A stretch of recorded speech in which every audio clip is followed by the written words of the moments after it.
అందరికీ నమస్కారం. నేను మీ కిరాకార్పేని. కొద్ది రోజుల క్రితం ఆర్కే రోజా వెక్కి వెక్కి ఏడ్చింది. నన్ను ఆ విధంగా అనుచిత వ్యాఖ్యలు చేస్తారా, చాలా బాధగా ఉంది, నా బిడ్డలు ఎంతో ముందే ఇవన్నీ విని భయపడి బాధపడి ఇతర దేశాల్లో చదువుకుంటున్నారని చెప్పింది. కాబట్టి అది అయిపోయిన తర్వాత ఏమైనా మారిందేమో అని జనాలు అనుకున్నారు. నాకు ముందే తెలుసు ఆర్కే రోజా మారదని. మళ్ళీ ఒక సభలో ఏం మాట్లాడుతుందో ఆ మాటలు విందాం. ఈ గాల్లో గెలిచిన గాల్లో కొడుకులు ఎక్కువైపోయినారు రాష్ట్రంలో ఎమ్మెల్యేలు. మీరు తెలుసుకోవాల్సింది, రాష్ట్రంలో ఉన్న తెలుగుదేశం పార్టీ జనసేన నాయకులు తెలుసుకోవాలి. ఇప్పుడే అంటే హైదరాబాద్ కు పారిపోయే వాళ్ళు రేపు జగనన్న ప్రభుత్వం వస్తే వీళ్ళు హైదరాబాద్ కాదు అమెరికాకు పారిపోతారు. ఆ రోజు మిమ్మల్ని కాపాడటానికి ఎవ్వరూ ఉండరు. వీళ్ళని నమ్మకం ఈ రోజు కనుక వైఎస్ఆర్ కాంగ్రెస్ పార్టీ వాళ్ళని మీరు టార్చర్ పెట్టినా, కేసులు పెట్టించినా, కొట్టినా దానికి 100 రెట్లు మీకు వడ్డీతో కూడా తిరిగి ఇచ్చేస్తామని కూడా ఈ సందర్భంగా తెలియజేసుకుంటారు. విన్నారు కదా, ఆర్కే రోజా మళ్ళీ గాలిలో గెలిచిన గాలినా కొడుకులు అంటుంది. అంతకుముందు కూడా ఇదే పదం అనింది. ఏరే వాళ్ళు మాట్లాడితేనేమో విక్కి విక్కి మహానటి సావిత్రి గారి లాగా ఆవిడ కూడా పనికిరాదేమో అన్నట్టుగా ముందుగానే అంత గ్లిజరన్ వేసుకొని సాక్షి డిబెట్టే కాబట్టి అంతా ప్రిపేర్ అయ్యి ఆడడం జరిగింది. మారిందని జనాలు అనుకున్న లోపల మళ్ళీ డోసు పెంచింది. అంటే జగన్మోహన్ రెడ్డి నీకేం కాదమ్మా, నువ్వు అలానే మాట్లాడు, మన సంస్కృతి సాంప్రదాయం వైఎస్ఆర్సీపీ తరపున కరెక్ట్గా పాటిస్తూ ఉంటావు, అది మన పండగ, బూతులు అనేది మనకు పెద్ద పండగ, మరో సంక్రాంతి లాంటిది, కాబట్టి నువ్వు డోసు పెంచు, నీకు హోమ్ మినిస్టర్ ఇస్తా అని చెప్పినట్టున్నాడు. కాబట్టి మళ్ళీ గాల్లో గెలిచిన గాలినా కొడుకులు ఎక్కువైపోయినారు అని చెప్పడం జరిగింది. ఈ మాటలే కాదు, గతంలో ఆర్కే రోజా మాట్లాడినటువంటి మాటలు కూడా నేను ఒకసారి చదివి వినిపిస్తాను, చూడండి. ఇప్పుడేమో గాల్లో గెలిచిన గాలినా కొడుకులు అనింది. అంతకుముందు గాలినా కొడుకు, ఆడంగి నా కొడుకు, ఎవడో లా డాష్ డాష్ గాడు, లా డాష్ జా కొడుకు, పిత్రే నా కొడుకు, నీచ్ కమీన్ పక్కన ఉండి పక్కలు వేసే నా కొడుకు. ఎంతో ముందు మాట్లాడిన మాటలు, ఈరోజు మాట్లాడిన మాటలు. ఏమన్నా బుద్ధి వచ్చిందా రోజా కంటే? ఏమాత్రం కూడా బుద్ధి రాలేదు. నువ్వంటే మహిళవైపోతావు, నిన్ను ఎవరైనా అంటే అవతల పార్టీ ఓడిపోతుంది. మహిళని అన్న ప్రతి ఒక్కరూ అనుభవిస్తారు. కాబట్టి నువ్వు ఇలానే ప్రొసీడ్ అయిపో, నీ ప్రోగ్రామ్ని ఇలానే ముందుకు తీసుకెళ్ళిపోవని జగన్మోహన్ రెడ్డి అండ్ కో చెప్పినట్టున్నారు. ప్రజలందరూ చూస్తూ ఉండగా వెనక్కి తగ్గకుండా ఆ మాటలు మాట్లాడడం జరిగింది. ఇదే రోజా నేను అడుగుతున్నా, రోజా మీద ఒక ఆత్మకథ రాసిన, బయోపిక్ చేసిన ఎలా ఉంటుంది? ఈవిడ మదర్ తెరీసా లాగానో డొక్కా సీతమ్మ గారు లాగానో ఫీల్ అయిపోతుంది. వైఎస్ఆర్సీపీ తరపున ప్రజలకు ఏదో సాయం చేస్తున్నట్టు గొప్ప వ్యక్తుల భావిస్తుంది. తెలుగు భాషలో ఉండే బూతులన్నింటినీ తీసుకొచ్చి ఒక తెల్ల కాగితం మీద రాస్తే అదే రోజా ఆత్మకథ. ఎవరైనా మహానుభావుల ఆత్మకథ రాస్తే అన్నం పెట్టారు, ఆదుకున్నారు, స్వచ్ఛందంగా పనిచేశారు, తన సొంత ఆస్తి మొత్తాన్ని పేద ప్రజలకు రాసిచ్చారు, ఇలాంటివి ఉంటాయి ఆత్మకథలో. కానీ ఈవిడ ఆత్మకథలో మాత్రం బూతులు తప్ప ఏమీ ఉండవు. అది ఆర్కే రోజా ఆత్మకథ. ఆర్కే రోజా మీద బయోపిక్ తీస్తే ఎలా ఉంటుంది? అది బయోపిక్ కాదు, భయం పిక్. ఈరోజు నేను ఆర్కే రోజాని స్వతహాగా ఒక మాట మాట్లాడుతున్నా సూటిగా. నీకు దమ్ముంటే ఈ భారతదేశంలో ప్రపంచంలో కూడా ఎవరి బయోపిక్ చెయ్యాలన్నా, ఎవరైతే ఇప్పుడు ఫర్ ఎగ్జాంపుల్ సావిత్రి గారిది కీర్తి సురేష్ గారు చేశారు, ధోని గారిది ఆ ప్లేస్లో సుశాంత్ సింగ్ రాజ్పుట్ గారు చేశారు. నీ బయోపిక్ తీయాలంటే నువ్వు తప్ప ఆ పాత్రకి ఇంకెవరూ సూట్ అవ్వరు. రోజా నీకు బడితో పూజ అనే బయోపిక్ తీయాల్సి వస్తే నీ క్యారెక్టర్ నువ్వే చేయాలి, ఇంకెవరూ ఆ సాహసం చేయరు. అన్ని బూతులు ఎవరూ మాట్లాడలేరు. ఫర్ ఎగ్జాంపుల్ నీ సహచర నటీమణులు ఉన్నారు, నటీ నటులు ఉన్నారు, నీకు ఇండస్ట్రీలో బాగా సర్కిల్ ఉంది, తమిళనాడులో కూడా సర్కిల్ ఉంది, భారతదేశ వ్యాప్తంగా 100 పైకి చిలుకు సినిమాలు చేశావు. ఎవరైనా నీ పాత్రకు సూట్ అయ్యే నీ సహ నటీ నటుల్ని పిలిపించావు, నీ కథ మొత్తం వినిపించావు, ఈ సినిమాలో మీరు నటించాలి నా బయోపిక్లో అని అడుగు. ఒక్కరు కూడా రారు. నువ్వు భోజనానికి బిల్లు వస్తారు, షాపింగ్ బిల్లు వస్తారు, మూవీకి బిల్లు వస్తారు, తిరుమల కొండ దర్శనానికి బిల్లు వస్తారు. కానీ నీ బయోపిక్లో నటించాలంటే మాత్రం ఎవరు ఆ దరిదాపుల్లో కూడా ఉండరు.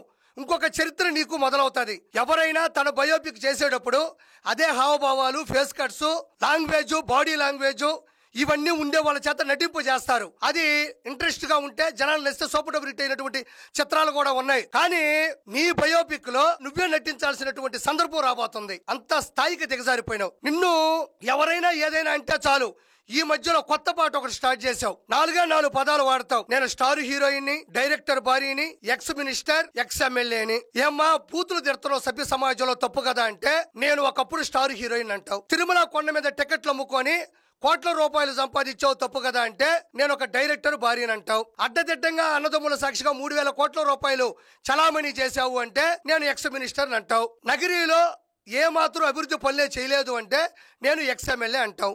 నీతో ఎట్ట యాగాలా అంటే ఈ 4 పాత్రలు జనాలకి వినిపించినంత మాత్రాన, చూపించినంత మాత్రాన జనాలు నీకు ఓట్లేస్తారనుకుంటున్నావా?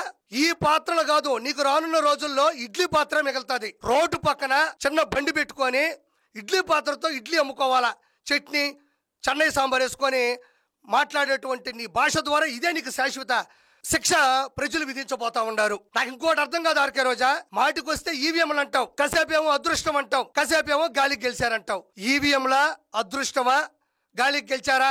ఒక క్లారిటీ ఇవ్వు. నీకు మానసిక రోగివు నువ్వు, నీ మానసిక స్థితి బాగోలేదు, నీకు స్టెబిలిటీ లేదు, మాట మీద నిలబడే అవకాశమే లేదు.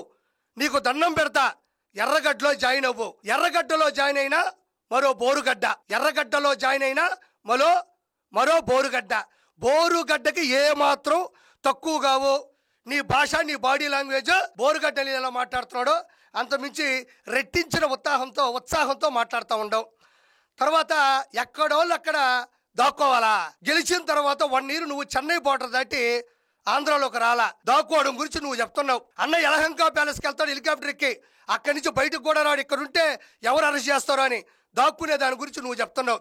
అసెంబ్లీకి రా అంటే ఆ దరిదాపులకు కూడా రాడు, దాక్కునే దాని గురించి నువ్వు చెప్తున్నావు. కొడాలని ఇప్పుడు కూడా గుడివాడకు రాలా, WWFలో ఉండే ఇంత పెద్ద బెల్ట్ వేసుకొని తిరుగుతున్నాడు. పేరుని నాని ఏమో ఎక్కడికి వెళ్ళాడో కూడా తెలియదు, దాక్కున్నాడు. దాక్కోవడం గురించి నువ్వు నీ జగన్మోహన్ రెడ్డి అండుకో మాత్రమే చెప్పాలా. తర్వాత ఏదో మాట్లాడుతూ ఉండవు, వడ్డీతో సహా చెల్లిచ్చేస్తామంటున్నావు. నీకు నిజంగా దమ్ము ధైర్యం ఉండి నువ్వు ఇప్పుడు చెప్పే మాట మీద నిలబడాలి అనుకుంటే 14 లక్షల కోట్ల రూపాయలు అన్న అప్పు చేశాడు ఆంధ్రప్రదేశ్ మీద. దానికి 1,000 కోట్ల రూపాయలు చంద్రబాబు నాయుడు గారు వడ్డీ కడుతున్నారు. ఇప్పుడు చెప్పావు కదా, వడ్డీతో సహా తిరిగి చెల్లించేస్తామంటున్నావు కదా. ఈ 14 లక్షల కోట్ల రూపాయలు అసలు, దానికి కట్టిన 1,000 కోట్ల రూపాయలు వడ్డీ తిరిగి అన్న చేత చెల్లించేసి నువ్వు నిజంగా మాట మీద నిలబడే వ్యక్తిత్వం ఉన్న స్త్రీవి అయితే రాష్ట్రంలో ఉండే అప్పులు సంబంధించిన వడ్డీతో సహా తిరిగి చెల్లించేటువంటి అవకాశాన్ని అన్నకి కల్పించు. గాలి నా కొడుకులు, మరి మనం కూడా గెలిచాం కదా 11 సీట్లు. గాలి నా కొడుకులు అంటున్నావు, మరి అన్న కూడా నేను అనట్లేదు, ప్రజలు అడుగుతున్నారు. గాలికి గెలిచిన గాలి నా కొడుకులు అంటున్నారు కదా. మన వైఎస్ఆర్సీపీ పార్టీలు కూడా 11 మంది గెలిచారు, అందులో పులివెందుల శాసనసభ నుంచి అన్న కూడా గెలిచాడు. మరి నా గాలి నా కొడుకు అంటే మరి అది ఇది అన్న కూడా అని అంటున్నారు. నేను అడగట్లా, ఎందుకంటే నువ్వే అన్నావు కాబట్టి. ఇంకోటి, గాలి నా కొడుకులనే గాలి భానుప్రకాష్ నాయుడు గారి చేతిలో 45,004 ఓట్ల తేడాతో ఓడిపోయినావు. ఆ గాలి భానుప్రకాష్ నాయుడు గారు నీ గాలి తీశాడు, నీ తిత్తి తీశాడు. ఈ గాలి నా కొడుకులు అనబట్టే కదా మన ఫ్యాను అయ్యా తిరుగుతుంది ఫ్యాను అని పాట పాడుతూ ఉన్నాం. ఫ్యాను తిరిగితే ఏం రావాలి? గాలి రావాలి. మరి 151 స్పీడ్తో తిరిగేటువంటి ఫ్యాన్ ఉన్నటువంటి గాలి 11 సీట్లతో 11గా పరిమితం అయ్యి గాలి ఎందుకు ఆగిపోయింది? ఇలా గాలి మాటలు మాట్లాడే, ఇలా గాలి నా కొడుకులు అనబట్టే వైఎస్ఆర్సీపీ ఫ్యాన్ ఆగిపోయి గాలి ఆగిపోయింది. కాబట్టి ప్రత్యేకంగా నీ గురించి చెప్పక్కర్లేదు. నిన్నగా మొన్నే కదా వెక్కి ఏడ్చావు, నా బిడ్డ బాధపడుతుంది, ఫారిన్కి వెళ్ళిపోయింది. మరి నువ్వు మాట్లాడితే సుమతి శతకాలా, వేమన పద్యాలా, చాగంటి గారి ప్రవచనాలా? మరి నువ్వు మాట్లాడివేంటి? డోసు పెంచుకుంటూ పోతా ఉండవు. ఏదో అన్న హోమ్ మినిస్టర్ ఇస్తాడు అని. ప్రజాక్షేత్రంలో, ప్రజాస్వామ్యంలో ప్రజల ఓట్ల చేత గెలవాలనుకున్న వాళ్ళు ప్రజలకు నచ్చేటువంటి భాష మాట్లాడాలి, ప్రజలకు నచ్చేటువంటి పనులు చెయ్యాలి, ప్రజలకు నచ్చేలా బిహేవ్ చెయ్యాలి. ఈ మూడింటికి నువ్వు అతీతం కాబట్టే మన గాలి భానుప్రకాష్ నాయుడు గారు నీ గాలి తీశాడు. నువ్వు మళ్ళీ గాలి నా కొడుకులని మాట్లాడటం జరుగుతూ ఉంది. ఇది ఎంతవరకు కరెక్ట్ అనేది ప్రజలు రానున్న రోజుల్లో నీకు 100% ఆ న్యాయాన్ని నీకు ఇస్తాడు. నువ్వేం టెన్షన్ పడబాకు. అక్కడ జరగాలి, ఇక్కడ జరగాలి, వీకెండ్ వస్తే హైదరాబాద్ వెళ్తారు అని చెప్తున్నావు. నువ్వా మాట్లాడేదా? చెన్నై బార్డర్ దాటి ఆంధ్రాలోకి అడుగు పెట్టాలంటే చెమట్లు పడతాయి. నువ్వు మాట్లాడుతున్నావా?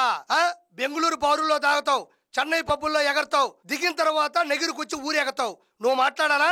ఇటలీలో మోకాలు పైదాకు వరకు చిన్న డ్రెస్సులు వేసి టాటూ కనబడేటట్టు తిరిగింది ఎవరు? నువ్వు కాదా?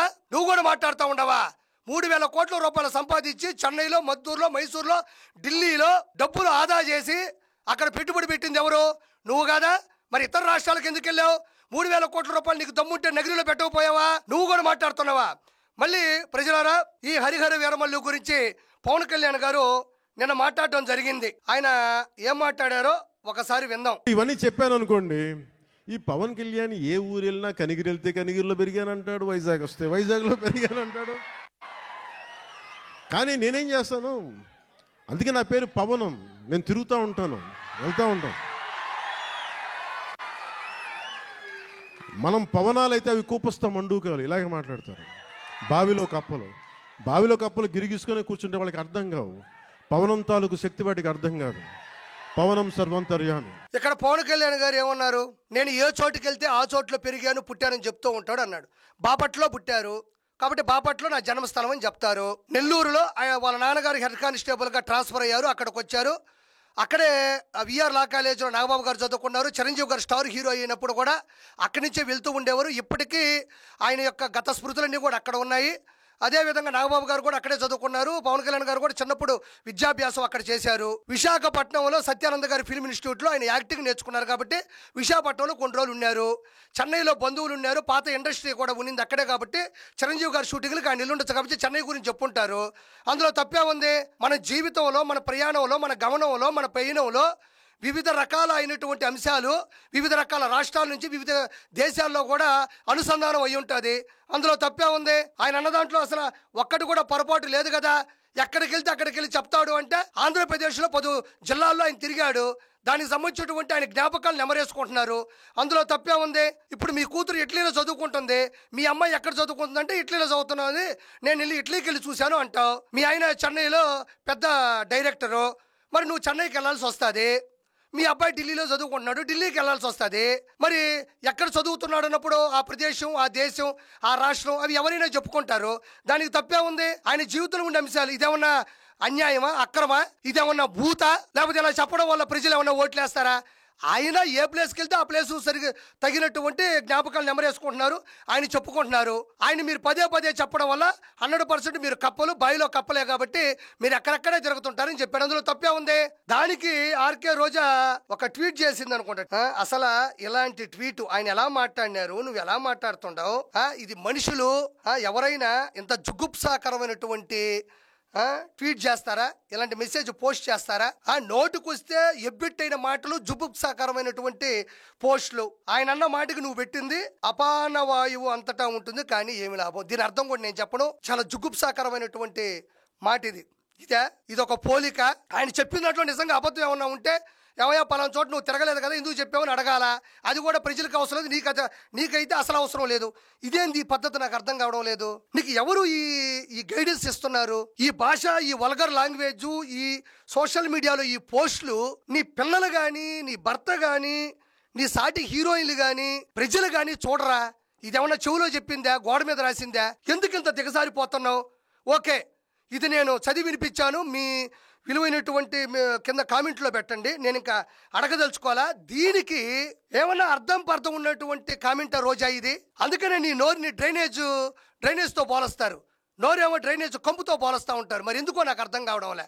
ఈవిడ అసలు ఒరిజినల్గా ఇలా మాట్లాడుతుంది కదా, ఇవి ఏమన్నా చదువుకుందా అని చెప్పేది ఒకసారి చూసా. ఒకసారి డిస్ప్లేలో చూడండి, వికీపీడియాలో కూడా ఉంది ఇది. She got her bachelor's degree in political science from Shri Padmavati women's university Tirupati. Roja learned Kuchipudi and was performing in dance before she entered films. తిరుపతిలో ఉండేటువంటి శ్రీ పద్మావతి మహిళా యూనివర్సిటీ, ఉమెన్స్ యూనివర్సిటీలో bachelor's degree in political science చదివావు. పొలిటికల్ సైన్స్ చదివినప్పుడు పొలిటికల్ లోకి సంబంధించినటువంటి ఎలా ఉండాలి, మన సిచ్యువేషన్ ఎలా ఉండాలి, మన విధి విధానాలు ఎలా ఉండాలి, ఎదుటి వ్యక్తితో ఎలా మాట్లాడాలి అనేది కొంచెమైనా నీకు ఎందుకు రాలేదు?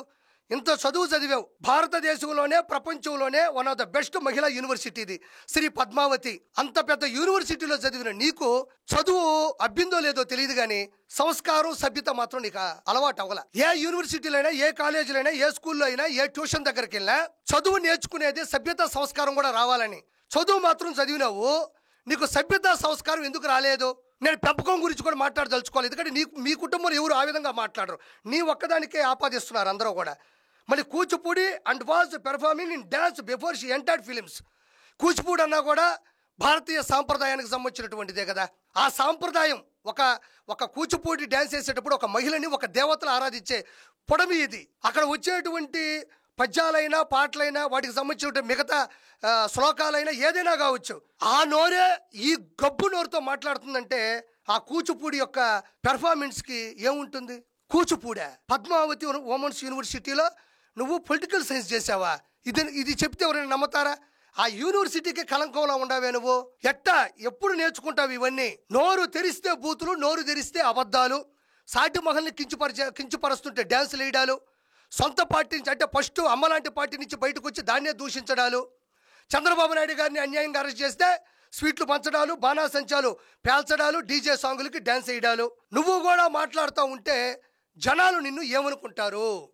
కాబట్టి నీ కెరీర్ ముగిసిపోయింది, నీ చరిత్ర అంతమైపోయింది. నీ ఆత్మకథ అంటేనే తెల్ల కాగితం మీద తెలుగు రాష్ట్రాల్లో ఉండే బూతులని రాయడం, నీ బయోపిక్లో నువ్వే నటించాల్సి వస్తుంది. నిన్నెవరు ఇంకా పట్టించుకోరు. ఖచ్చితంగా రానున్న రోజుల్లో నువ్వు మూల్యాన్ని సమర్పించుకుంటావు. ఎవరైతే ఆడవాళ్ళని కించపరుస్తారో వాళ్ళు నాశనం అయిపోతారు అన్నట్టే, ఆడవాళ్ళని పరుస్తున్నప్పుడు సాటి మహిళ కూడా ఇలా ఎంజాయ్ చేస్తుంటే కూడా మూల్యాన్ని సమర్పించుకుంటారు. గుర్తుపెట్టుకో రోజా, నీ పత్రం ఎప్పుడో మొదలైపోయింది. 2029లో అన్న అంతమోపోతున్నాడు. లిక్కర్ స్కామ్ 3,500 కోట్ల రూపాయల లిక్కర్ స్కామ్లో 11 మంది అరెస్ట్ అయ్యారు, రిమాండ్కి వెళ్ళారు. నెక్స్ట్ అత్యంత అంతిమ లబ్ధిదారుడు అన్నే. అన్నెళ్ళిన తర్వాత మీకు దిక్కు దిశానం కూడా ఉండదు. కాబట్టి ఇకనైనా మారు అని నేను అన్నాం. ఇకనైనా నీకు జీవితం లేదని తెలుసుకో. Good bye.